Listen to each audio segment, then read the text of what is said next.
glory, the King above all kings. Who shakes the whole earth with holy thunder and leaves us breathless in awe and wonder. The King of glory, the King above all kings. This is amazing grace. This is unfailing love, that you would take my place, that you would bear my cross. You laid down your life, that I would be set free. Oh, Jesus, I sing for all that you've done for me.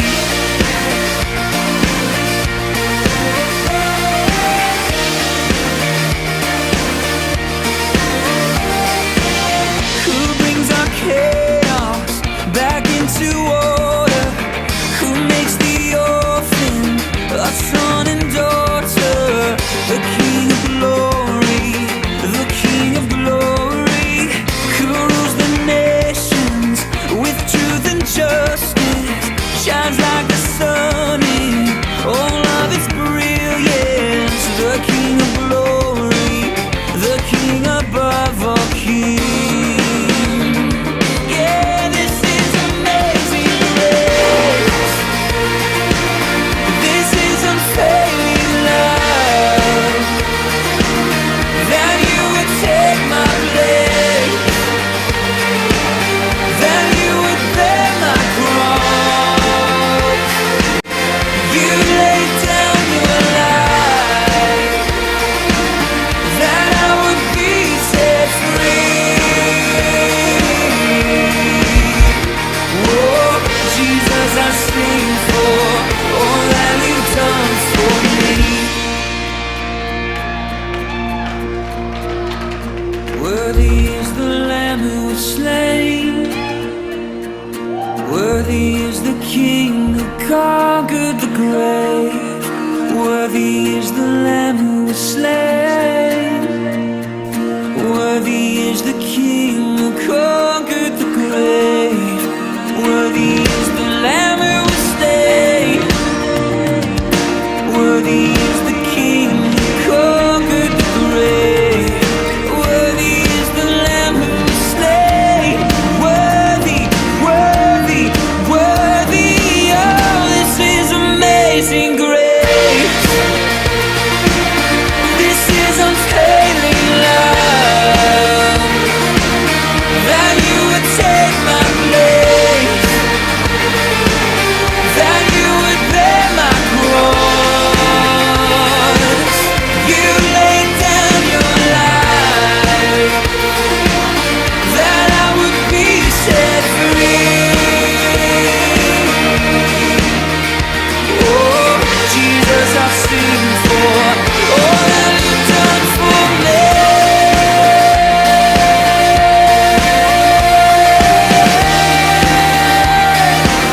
All that you've done for me.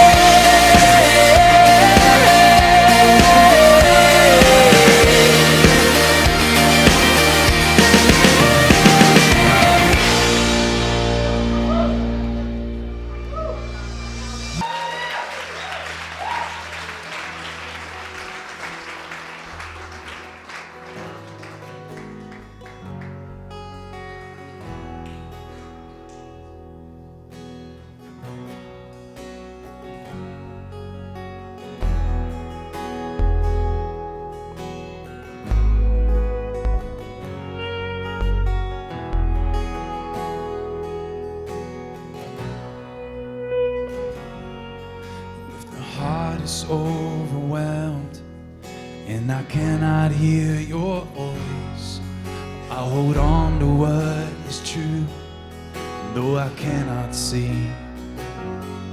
And if the storms of life they come and the road ahead gets steep, I will lift heads in faith, I will believe.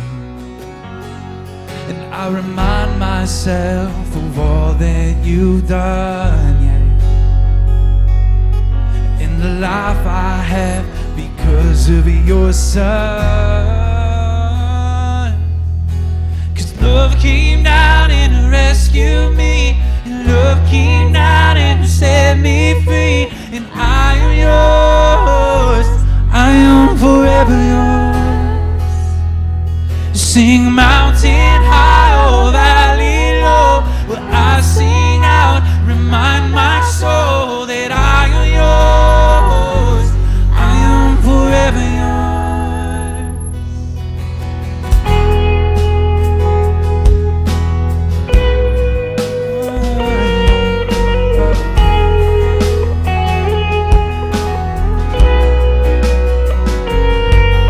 When my heart is filled with hope, and every promise comes my way, when I feel your hands of grace rest upon me, oh, staying dust before your guide, Staying humbled at your feet, well, I will lift these hands and praise. Come on, I will believe, and I remind myself of all that you've done. In the life I have because of your Son. Love came down and rescued me, love came down and set me free. And I am yours, I am forever yours. Sing a mountain high or valley low, will I sing out, remind my soul that I am yours, I am forever yours, I am yours, I am yours. All my days, Jesus, I am yours. Sing, I am yours, 'cause I am yours. All my days, Jesus, I am yours. I am yours, I'm yours forever. I am yours, I'm yours forever. I am yours forever, Lord. I'm yours forever. I'm yours forever. I'm yours forever, Lord. Let's sing that out. I'm yours forever. I'm yours forever. I'm yours forever, Lord. Come on. Well, I'm yours forever. I'm yours forever. I'm yours forever, Lord. Love came down and rescued me. Love came down and set me free. And I am yours.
no place I'd rather be. There's no place I'd rather be. There's no place I'd rather be than here in your love, here in your love. There's no place I'd rather be. There's no place I'd rather be. There's no place I'd rather be than here in your love, oh, here in your love. There's no place I'd rather be. There's no place I'd rather be. Yeah. There's no place I'd rather be. Come on. And here in your love, here in your love. So set a fire down in my soul that I can't contain, that I can't control. I want more of you, God. Well, I want more of you, God. So set a fire down in my soul that I can't contain, that I can't control. I want more of you, God. I want more of you, God. I want more.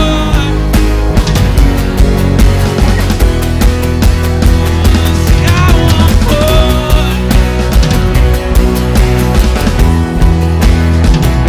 I want more.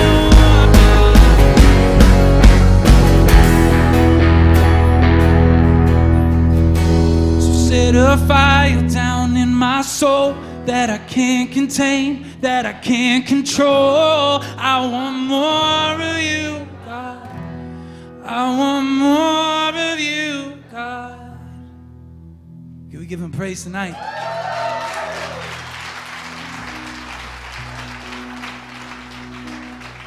God, teach us who you are tonight. May we experience your love in a new, fresh way. Renew our hearts, renew our strength to live, God, solely to shine the light of who you are to a world that is in need. Because God, you've given us this gift of grace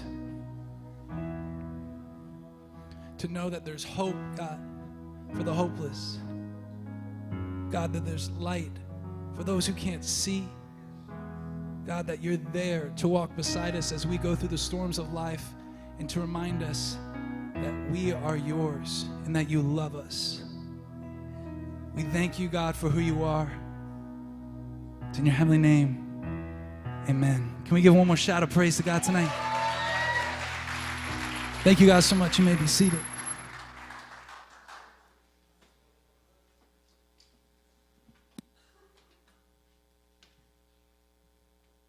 Good afternoon, guys. Man, I'm excited to be with you guys tonight.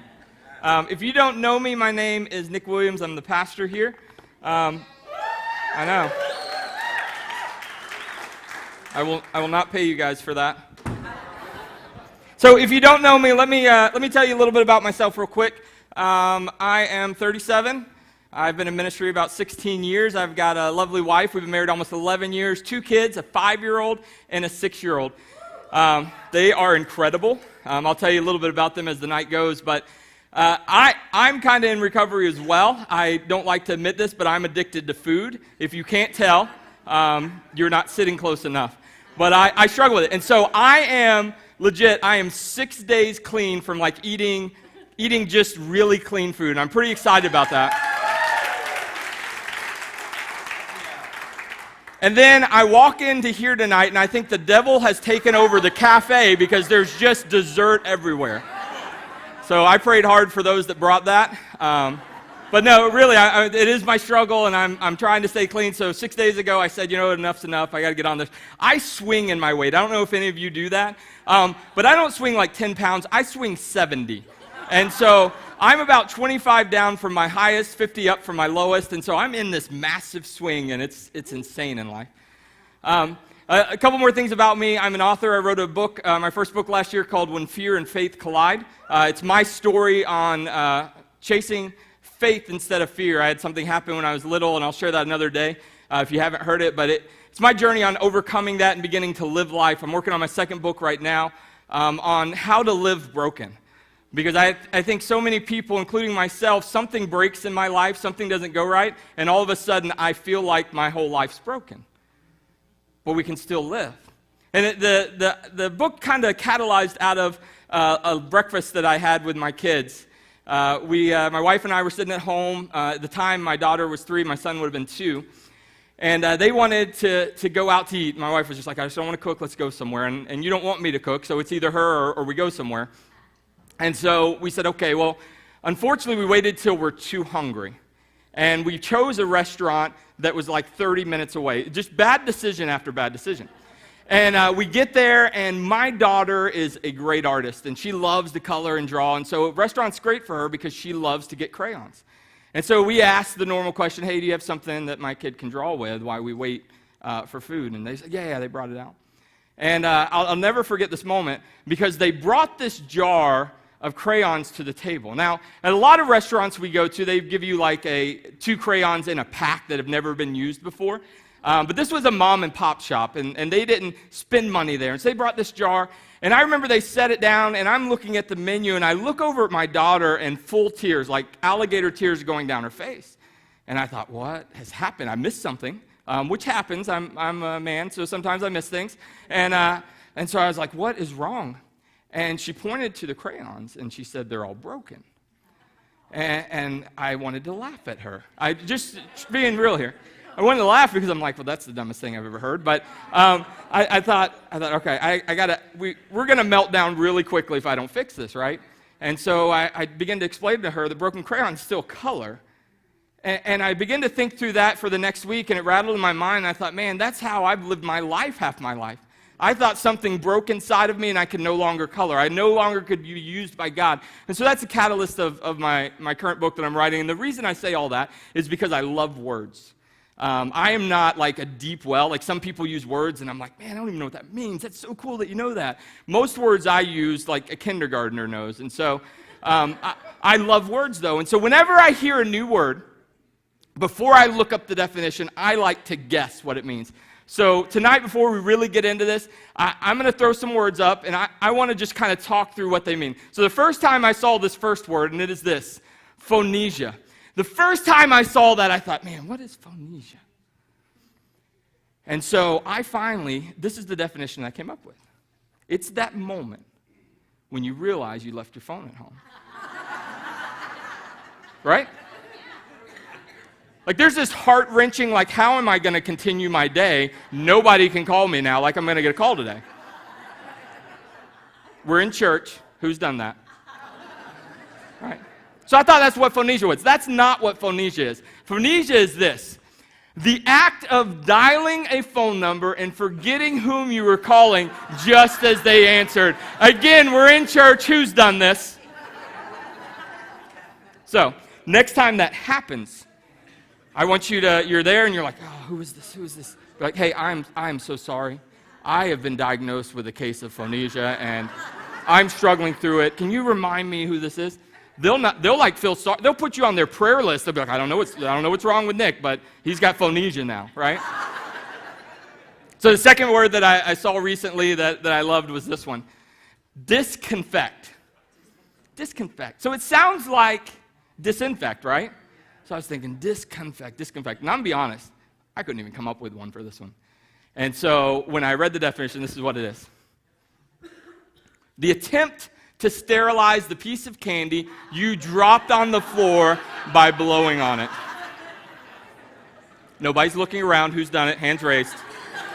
You people are sick. You know how many germs are on the floor? Man. Next word that came out that I saw recently was this, blame storming. Blame, kind of like brainstorming. And so this one was kind of easy for me. I'm thinking like blame storming. You're just going around blaming everybody, right? So this is the actual definition of blame storming. Sitting in a group and discussing who's responsible for the company's problem rather than trying to solve them. It happens all the time. I'm not going to ask you to raise your hands just in case your boss is in here or something. Another one. You guys will love this one. Intoxication. Intoxication. So kind of like intoxication, right? And again, I was like, it's something, tax something, I don't know. Let's figure it out. So this was the definition of that. So euphoria from getting a tax refund which lasts until you realize it was your money to begin with. It's true. Like, we get so excited if that tax refund comes in, but honestly, we gave them that money in the first place, so we're just getting ours back. I tell you all this because I'm on this journey with a 5 and a 6-year-old, and every now and then, my wife and I are talking, and they say, Daddy, what does that word mean? And I think, man, I know what it means. Everything in me knows what this word means, but how do I explain it to a 5 and 6-year-old?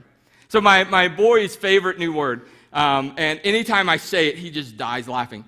I'm going to say the word, and you're going to be like, well, that's a little strange. You should get your kid in counseling, and it's probably true. But anytime I say the word recently, he had never heard the word recently until a couple weeks ago. And my wife said, hey, have you done something in school recently? And he's like, recently?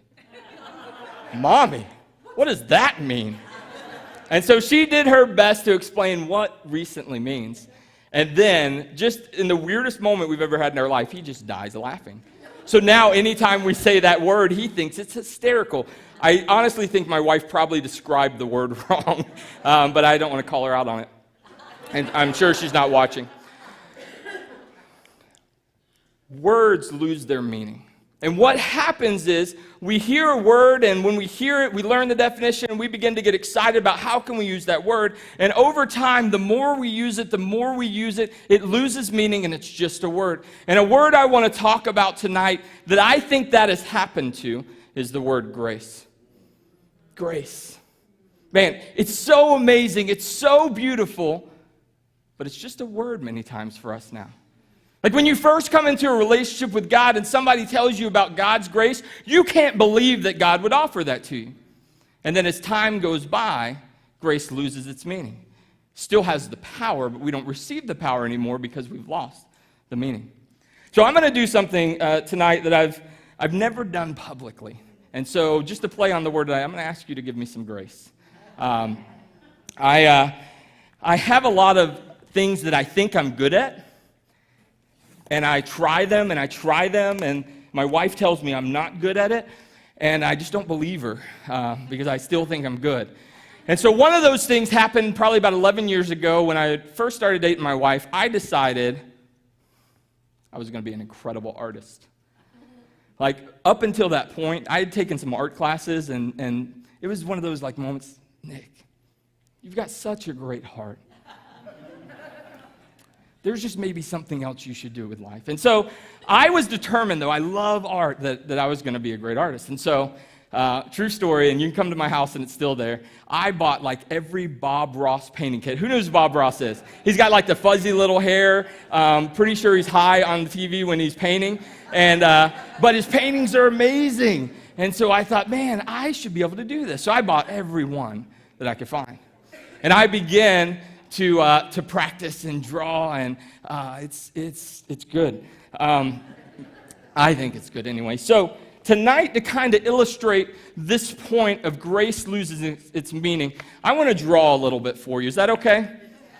Okay. Now, don't judge me. If you go to church here, you can't tell anybody that I do this, because this is what happens. And it happens to me constantly. Somebody finds out I do this, and they tell somebody else. And then people just start lining up at my door. Like I go out in the morning, people in my backyard, hey, Nick, can you draw me something? It happens all the time. You laugh like it's not true, but it is. So tonight I'm going to draw Alan. Alan, are you still in here? I know he's got a lot of stuff going on tonight. Okay. Alan, stand right there for me. I'm going to attempt to draw you tonight. Will you give us a big smile? Guys, I don't have a lot to work with tonight, so don't judge.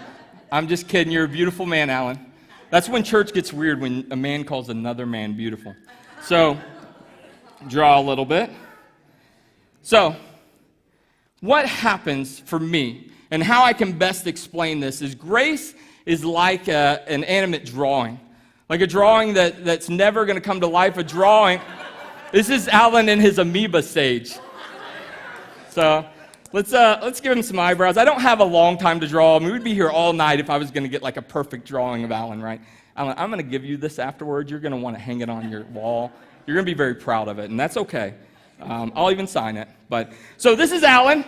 And grace is like that word. It loses its meaning because it's like a two-dimensional drawing that we lose sight of, and we begin to say, hey, it's just flat. It never does anything for us, right? You all right? This is my boy, Ted. You all right, Ted? I don't know what you're talking about, Ted. So it's like a drawing that never can be seen, right? Hey, Ted. See? What? That freaked you out, Ted. That's okay. That's okay. So, hey, I've got a friend with me here. What's your name? Alan. So, that's weird. That's the same guy that I drew you as. I know. But your voice is a little higher. He's like, I don't get it. Pre-pubescent Alan. Young Alan. Okay, so young Alan here. But what happens, just to be real for a minute, what happens is we begin to look at these drawings and we say, you know what? It never comes to life. But if we believed in grace, if we begin to experience grace, it would come alive. But a lot of us, we look at it and we begin to say, hey, what's going on here? And then all of a sudden, we feel grace again. Somebody begins to explain it and we begin to see it. So let me finish up this drawing. Does anybody remember the summer when Alan was really getting into facial hair? And it was good. Wait for this, Alan. So we're gonna get this good, Alan. Alan, are you bald or do you have hair? It's hard to see. I think you have hair. Either way, I'm gonna give you hair. Your mom would love it. And a goatee. Man, you guys, you're going to want me to line up and do this for you later, and I get it. I do, but I don't have tons of time. So here's Alan. Right. This is Alan. I do this silly illustration because I think grace has lost its meaning in your life. Grace has lost its power in your life. It's like something that will never come to life, like a drawing. Alan, I really am. I'm going to rip this off for you here, and you can take that with you today. I think you'll like it. Hang it on your wall. It'll be good. Couple points I want to get to tonight to walk you through this idea of grace. The first is found in Hebrews, and when I read this verse, it blew my mind. Hebrews 12 says this, look after each other so that none of you fails to receive what? The grace of God. Our job is to look after each other to make sure that you don't miss the grace of God, that you don't miss the grace of God. It's not just for me to receive the grace of God. I'm supposed to be making sure that none of you miss the grace of God either, and you're supposed to be doing the same. Watch out, because this is what happens if you don't receive the grace of God. If you're not living in God's grace, watch out that no poisonous root of bitterness grows up to trouble you, corrupting many. If you're not experiencing the grace of God, bitterness is going to come up with you. And I know you've experienced it. There's been a time that somebody has been mad at you and they're not extending you grace. And all of a sudden you start getting resentful towards them and it starts to grow inside you and you begin to share it, right? You find your friend and you say, let me tell you about so-and-so and what they did. And it begins to corrupt many. When we miss grace, this is what happens in life. I want to give you a couple points quickly tonight, and the first is this. The more we recognize the ugliness of our sin, the more we can appreciate the beauty of God's grace. Now, that statement is not designed to make you feel bad about your choices in life or bad about the mistakes you've made or bad about your hurts. Or it's designed to say, hey, if you don't know you need grace, you're never going to accept grace. If I were in here today and was trying to offer you a sandwich and you say, Pastor Nick, I'm not hungry. I don't need that. It doesn't matter how many times I try to give it to you, you're never going to accept it. Until we realize that we've sinned against God, until we realize our sin nature, we'll never appreciate the beauty of God's grace that He wants to give us. It's like this, that our ability to appreciate grace is in direct correlation to the degree to which we acknowledge our need for it. See, we work hard at convincing ourselves and others that we're not that bad, but the truth is, we're worse than we ever imagined. And the more you push back on that, the more you push back on experiencing God's grace. And the Bible talks about this constantly. Throw a couple of verses at you tonight, and the first one's this in Romans 3:23, for everyone has sinned. We all fall short of God's glory standard. There's nobody in this room that hasn't crossed that barrier, right? The problem is we don't like the sin word, or we don't like to acknowledge our sins, or we like to call them mistakes instead of sins. And when we do that, we miss the grace of God. God wants to pour his grace out on you. Romans 6:23, for the wages of sin is death. Romans 5:12, when Adam sinned, sin entered the world. Adam's sin brought death, so death spread to who? For everyone's sin. And I talk to people constantly, and I begin to talk about this idea of sin, and people struggle. We live in a culture, people don't like to talk about sin, and it's just a weird thing. We like to think, well, Pastor, I'm just not that bad. And we begin to judge ourselves off what? Off somebody else. Like, I'm not as bad as them, Pastor. Let me tell you about, right? Compared to them, I am awesome. The problem is, our measuring stick's wrong. Like, of course, compared to them, you may be awesome because you haven't had the same journey as them, but compared to God's standard, we have everyone, he says, everyone has sinned. But it's good news. Romans 5:15, I think I have it up there, it says this, but there is a great difference between Adam's sin and God's gracious gift. Remember, it said Adam's sin transferred into us. For the sin of this one man, Adam, brought death to many, but even greater is God's wonderful grace and his gift of forgiveness to many through this other man, Jesus Christ. Next verse says this, and the result of God's gracious gift is different from the result of that one man's sin. So that one man's sin brought death to all. But God sent his son to bring a different gift. And that different gift had a different result than that one man's sin. For Adam's sin led to condemnation, but God's free, back up one for me. But God's free gift leads to our being made right with God, even though, say it with me, we are guilty of. God doesn't say you're not guilty of sins, nor does God take that sin and rub it in your face. He says, even though you're guilty of many sins, even though you've made a lot of mistakes in life, even though you've chosen to do wrong things, it's better than that. My free gift is better than that. Second point tonight is this, and you may have to skip a slide. God's grace is greater and is more beautiful than your brokenness. God's grace is more beautiful than your brokenness. And I've been walking through this for a long time and thinking through this. And honestly, it did launch with my daughter in that weird moment at a restaurant where I was just trying to stop her from screaming her head off. And I began to look into my own life and say, God, when have I, what moments have I had brokenness that I've just thought, man, my brokenness is bigger than God at this point. God can't do anything in my life. My life can't be used anymore. I can't do anything. I can't be used by God because those who know my past will no longer listen to me. And I begin to allow my brokenness to be greater than God's grace in life. But God says, hey, I know that sin that Adam passed down to you is pretty heavy. But the gift that I'm sending through my son is even greater than that. There's a story in the Bible, at the woman at the well, and if you know the story, I won't go through it all tonight, but it's that moment that she's sitting at the well, and Jesus begins to talk to her, and so much shouldn't have happened in that moment. Jesus shouldn't have talked to a woman. Jesus shouldn't have talked to a Samaritan woman. This woman shouldn't have been at the well at noontime. Everybody came to get their water in the morning. I don't know about you, but I love some AC. Can I get an amen?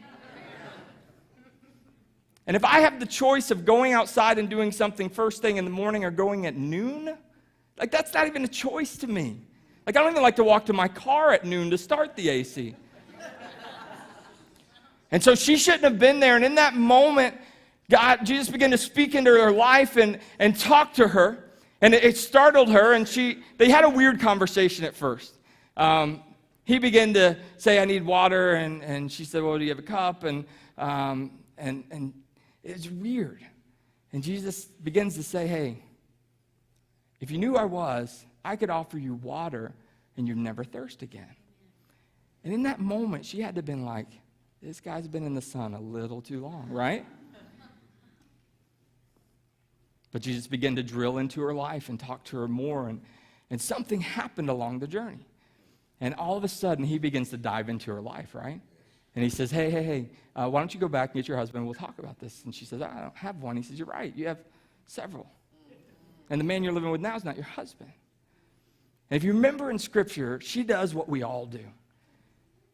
She says, oh, you're a prophet. Well, let me talk to you about why you guys worship wrong in Jerusalem. Like, she doesn't want to talk about her life anymore. Like, Jesus just called her out, and she's like, you know what, they're doing it wrong over there. You should go and fix them. You have power, go do that. And he began to dialogue in her life and talk with her and begin to show her that grace is bigger than her brokenness. Kyle Otterman wrote a book called Grace is Greater, and it's where we kind of started this series several weeks ago. And if you want to hear the rest of the series, you can jump on our website at southshorechurch.com, and it really dives through a lot of issues that I've walked through in life and others have that I need to know grace is greater than. And Kyle Otterman wrote this, and I thought it was beautiful. He says, the worst thing that could happen is that you spend your life trying to outrun God because you think he's chasing you to collect what you owe, when he's really chasing you to give you what you could never afford. And I read that and I thought, man, that's me. Like so many times in life, I've thought, man, God, I can't be around you right now. You wouldn't want to be around me. God, I can't tell you what I've done. Like he doesn't already know, right? I'm like, just God, we don't need to talk about this. And I begin to think, man, and God's chasing me, not vice versa. Third thing, the last thing I want to tell you is this: that God's grace redeems all our past regrets. I read that statement at least once a week, if not more. That God's grace redeems everything we've ever done wrong, everything we've ever regretted in life. You know, I think about Peter as he was following Christ. Remember at the end of Jesus' life, if you don't know the story, let me share it very quickly with you. They were in the Garden of Gethsemane, and it was the night that Jesus was going to be arrested, and Jesus is trying to tell them, hey, somebody's going to betray me, and they're like, no, it would never be any of us. And he's like, no, I'm telling you, somebody's going to do it. And Peter's like, never, I will fight with you to the death. And so you never know what's going to happen when you're put in that situation. Like you tell somebody, no, I'll go with you, I'll ride or die with you, you know, I'm in. And all of a sudden they come to get Jesus, and if you remember the story, Peter grabs one of the swords from one of the army guys that's coming to arrest him. And he takes it and he swings it at the guy and cuts the guy's ear off. And Jesus stops him. He's like, wait. I told you this was going to happen. It's okay. This is what's supposed to happen. And then Jesus reaches down, takes the ear, and puts it back on the guy. Now, if I was there to arrest Jesus and I just saw him put an ear back on some guy, I'd be like, see you, dude. I'm out. You do whatever you want to do. But if you remember the story, that didn't happen. And Jesus challenged Peter. He said, Peter, you don't believe this is going to happen, but you're going to deny me 3 times before the rooster crows. Peter's like, no way, dude. Like, you remember I gave up my family, I quit my job, I followed you, I've done all this stuff. I'm about to swing a sword on some guy for you. I mean, there's no way I do that. And Jesus said, it's going to happen. So if you remember the story, fast forward, Jesus gets arrested. Peter finds himself, the disciples kind of scatter. They're running everywhere, and they find themselves in the crowd, and somebody comes up to Peter. Now, they're scared because their leader just got arrested. They don't know what's going on. Peter's probably a little more scared because he just attacked a Roman soldier. And all of a sudden, somebody says, hey, Peter, I know you. You're that guy that was with Jesus. He's like, no, not me. That's another Peter. He lives right down the street, looks similar. We get confused all the time. And he said, no, it's not me. And he said, oh, okay. A couple minutes later, it happens again. Third time, it happens again. And the rooster crows. And in that moment, Peter felt like a failure. He had just let Christ down. The guy that he said he was going to fight for, the guy that he just swung a sword for, the guy that he quit his job and followed him for, he had let down in his life the most important person. And if anybody's going to live with regret in life, it's going to be Peter now, right? So what happens when you and I, we live in our brokenness, we get hurt, we do something that we regret? We almost always, and I watch it happen over and over again, I watch it happen with me. I told you guys I struggle with food, right? I'm an emotional eater. And when I say that, that's not like when I'm sad I eat or when I'm happy I eat. It's with whatever emotion's going on, I'm eating because I just love food. And so I know when something big or something low happens, I'm going to run back to what I know. And that's the same thing that happens in the moment of our regret. And that's what happened to Peter. If you remember the story, after this happened, Christ is crucified, Jesus comes back to life, but what does Peter do? He goes back to the water and becomes a fisherman. He'd given up everything for 3 years following this guy, and all of a sudden, he had let him down, so he decided, well, let me go back to what I at least know. I know God had a great dream in my life. I was following that dream, but I messed up. Things change, and so I'm just going to go back to what I know. And he finds himself on the water, and I love this part of the story. Jesus shows up. He's out there, he's fishing. John 21:15.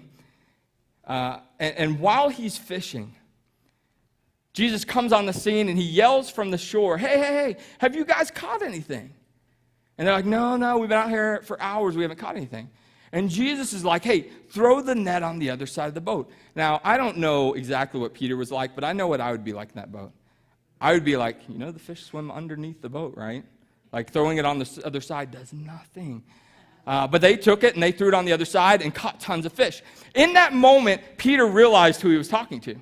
Peter doesn't wait for the boat to get back to shore. If you read the story, he jumps out of the boat and swims back to shore, and he begins to talk to Jesus. He's so excited to see this guy that he gave up everything for. And Jesus knows he's struggling with regret. He's struggling with the decisions he made. Jesus says this in verse 15. After breakfast, Jesus asked Simon Peter, Simon, son of John, do you love me more than these? Yes, Lord, Peter replied, you know that I love you.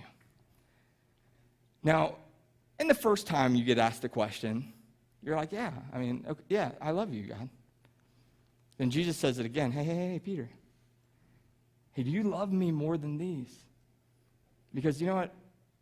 You've gone back to what you knew. You're no longer following me. What's going on? Do you love me more than these? And Peter says, yeah, of course I do. Jesus, I love you. And he asked him a third time the same thing. And I don't think it's any coincidence that Peter denied him 3 times, and now 3 times Jesus is trying to reassure him that they're still okay together. He says, hey, Peter, do you love me more than these? Peter says, Jesus, I do. And I can imagine he's probably emotional. He's probably a little mad. He's kind of like, Jesus, you're hard of hearing after dying. What's going on here? And Jesus says, hey, if that's true, he doesn't say this first part, but in my mind this is applied, then why the heck are you out here doing this when you've been called to something bigger? Why in the world have you gone back to what you know because you made a mistake? Because you got scared in life? My grace is greater than your regret. My grace is greater than your mistake. My grace is greater than your hurt. If that's true, Peter, if you really do love me, this is the last part that he says, then feed my sheep. Then feed my sheep. Then do what I called you to do. Do what I've spent the last 3 years equipping you to do. Do what you were already doing before you made a mistake and went back to what you already knew. It happens. It happens constantly. It happens to me. I know it happens to you. It happens to almost everybody that I talk to. That in the moment things don't go right, in the moment that things begin to fall apart, in the moment that we're disappointed with ourselves, in the moment that something happens that we swore would never happen again, we give up on the path that we were on. We give up on the things that we were doing right and go back to what we know. God says, hey, my grace is greater than that. My grace is greater than anything you think takes you out of who I am. See, our regrets should lead to remorse. That's the right response when we're confronted with our sin. It doesn't mean that we don't feel bad about it. But that's not where we stay. Honestly, that's where Jesus finds us most of the time. He finds us in that middle of being remorseful, but he doesn't leave you there. Because grace is greater. Let me tell you one story, and then we'll close, and you guys can go to groups. But about a month and a half ago, I had an amazing time to go up with Alan to his hometown of Chicago. So him and I flew up there for the Willow Creek Conference, and we had an incredible time. I got to meet his dad and see the house he grew up in, and really got to spend some time with Alan. We had a weird moment in an Uber car with a weird Uber driver that is a fun story I'll tell you another day. But it got weirder and weirder and weirder. And finally, I just stopped talking, and Alan kept talking to the guy, but I was scared for my life. But anyway, side note, the weirdest thing happened to me at this conference. So I know one of the elders at this church. Now, Willow Creek, if you don't know Willow Creek, it's a large church of like 40,000 people, multiple campuses. And I know somebody that's on staff there, and I know somebody that's an elder there. And so we were excited to go and connect with this elder. He's the one that got us free tickets and seats in the 4th row. It was incredible. We had free food in the back room. It really was awesome. We had like weird access to places, like you'd go through a door and he had to punch in a code, and I'm like, yeah, I'm with this guy. I also was trying to see the code, but he was really good at hiding it. I thought I could get back in later. But anyway, so we're walking around, and the weirdest thing happens is I'm with this guy. Now, this guy that I told you that is an elder at Willow Creek, which means he's in leadership there, he also attends our church. He's a snowbird. And so when he's here, this is South Shore is his church.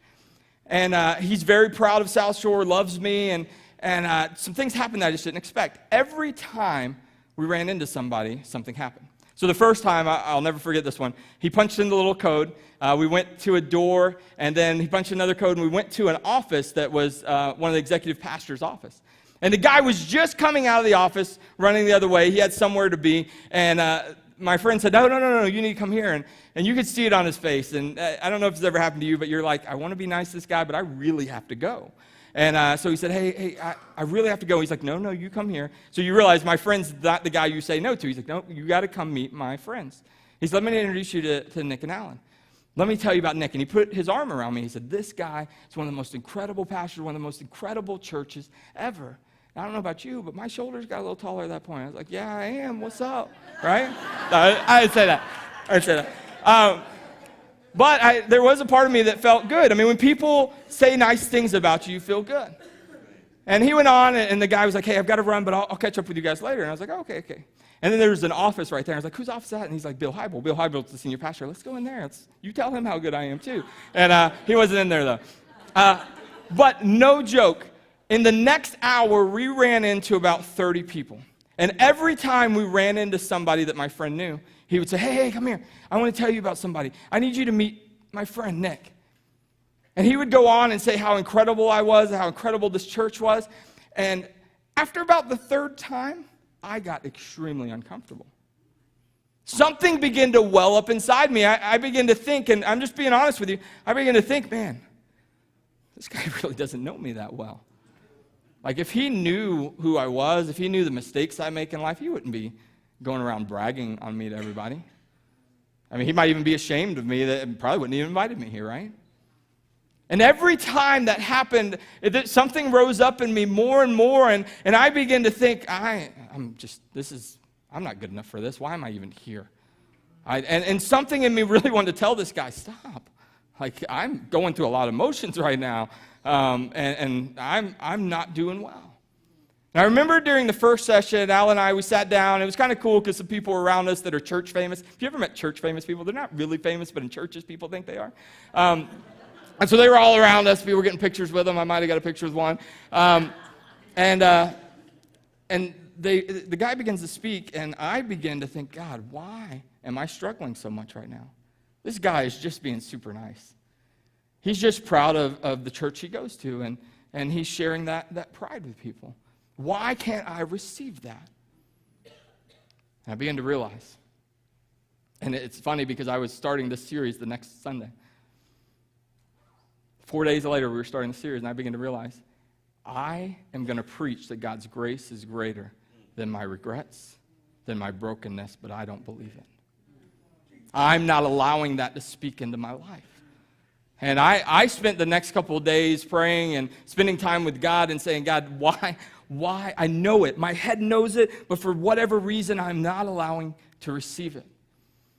And I had an amazing breakthrough there, and I began to realize that I am still holding on to mistakes I made 10 years ago. I'm still allowing them to allow me not to receive God's grace right now. I don't know where you're at tonight. I don't know what you're going through. I don't know if you're on the upside or the downside. I don't know if you're headed back to where you shouldn't go or if you're walking the right path right now. But I want to tell you this in closing, that God's grace is greater than whatever you're going through. God's grace is greater than whatever you've done. God's grace is greater than whatever's been done to you. Sometimes we just think it's the mistakes we've made, but some of you have a hard past. People have hurt you, both emotionally, maybe physically, maybe mentally. People have hurt you, and you need to know that God's grace is greater than that too. And until we take the time to let God's grace flow into our life, we will always let those things begin to dwell up in us in the moment that we should feel good. In the moment that God's saying, let me tell you how great you are. Let me use your friend to tell you that you're doing good. And in that moment, we're like, yeah, but this guy just doesn't know my brokenness. Don't let your hurts, your past, or your brokenness be larger than God's grace in your life. And if it is, I want to give you the next couple of minutes just to begin to deal with God on that before you go to group. Next week, we have an incredible time. If you've never been to a baptism here, it was incredible last time. I think we baptized 27 people. Sunday morning, we baptized 15 people, and we just had an incredible day. That's happening next week. If you've never experienced God's grace, if you've never gotten to a place where you've accepted God into your life and said, Christ, I want to follow you, I want to give you that opportunity tonight, and I want to come celebrate with you next Sunday as you go through baptismal waters. Every head bowed and eye closed as we close. Two questions that I have for you. First is this. Maybe you're in here and you say, Pastor Nick, I've never accepted Christ in my life, but today I want to. Today I want God's grace in my life. And if you've never done that before and you want to do that today, nobody's looking around. If you'll just put your hand up and allow me to pray with you this afternoon. I see your hand. I see your hand. I see your hand. You can put your hands down. Anybody else? I see your hand. See your hands. You can put them down. Second question I want to ask you, maybe you say, Pastor Nick, I come here every week, whether you like to come or you're forced to come. And you say, I'm here, and I follow God, but I don't feel His grace bigger than my regrets. I don't feel His grace bigger than my hurts. I don't feel His grace bigger than my brokenness. If that's you, again, nobody's looking around. I want you to lift your hand up so I can simply pray with you tonight. And truth be told, with nobody looking around, my hand's going up. I see hands all around. You can put your hands down. Let me pray with you. God, thank you for the opportunity that we have to experience your grace. God, for those that said, hey, I want to follow you for the first time, God, allow the leadership of this place, allow the people of this place to celebrate with them, to wrap their arms around them, God, and to help them walk on this journey. For those that said, God, I follow you already, but for whatever reason, my past, my hurts, my mistakes, my brokenness, they feel bigger than you sometimes. God, I pray that you would refresh their life anew today. That when they walk out of this place, that they begin to experience grace like they've never experienced it before. And in that moment of experiencing it, we can give it out. And just like Hebrews says, that we can make sure that nobody else misses it either. I ask this in your Son's name. Amen. Now, because grace is a free gift, I have a free gift for you as well tonight. On your way out, there are cups. They say, Be Love Reach, which is one of our mottos out there, and it's just for us. It's to encourage us to get outside these walls and live what we talk about. So we have cups for you. I'd love for you to grab one. Don't put it in the dishwasher. It shrinks to about this size. But I hope you take it with you. Thank you for letting me hang out with you guys tonight. I'll see you next week. Give him a big hand. Nick, thank you. Awesome, brother. Wasn't that great? Grace is such a wonderful thing. I shared this story before, but I really experienced God's grace breakthrough for me about a little over 11 years ago, and it happened on the beach at Siesta, on Siesta Key. And I had felt prior to that the way I had lived my life and the things that I had done, that there was no way God could forgive me. And grace broke through on that day.